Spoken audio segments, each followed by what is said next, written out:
পূর্বাভাস মতোই আঘাত আনল শক্তিশালী স্কয়ালার ফ্রন্ট। 1লা সেপ্টেম্বর রাত 10টার কিছু পর থেকে দক্ষিণবঙ্গের একাংশ জুড়ে কার্যত আঘাত আনল এই স্কয়ালার ফ্রন্ট। সময়সীমা বেঁধে দিয়েছিল আলিপুর আবহাওয়া দপ্তর এবং সেই সময়সীমা মতোই কিন্তু রাত 10টার কিছু পর থেকে শুরু হয় এই ক্লাউড বাস্টিং বা স্কয়ালার ফ্রন্টের তীব্র আঘাত।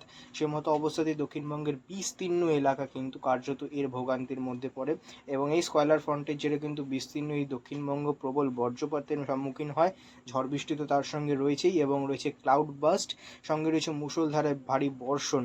যেটা সম্ভাবনা প্রথম থেকে আলিপুর আবহাওয়া দপ্তর দিয়েছিল সেটা কিন্তু অক্ষরে অক্ষরে মিলে গিয়েছে এবং কার্যত দক্ষিণবঙ্গের এই পরিস্থিতি কিন্তু গতকাল অর্থাৎ 2রা সেপ্টেম্বর অর্থাৎ মঙ্গলবার রাত 10টা পর্যন্ত এর সময়সীমা বেঁধে দিয়েছে আলিপুর আবহাওয়া দপ্তর। এখন দেখার বিষয় যে এই স্কয়ালার ফ্রন্ট কতটা তীব্রতা বা কতটা আঘাত আনতে পারে গোটা দক্ষিণবঙ্গ বা বিস্তীর্ণ এলাকা, দক্ষিণবঙ্গের বিস্তীর্ণ এলাকা জুড়ে।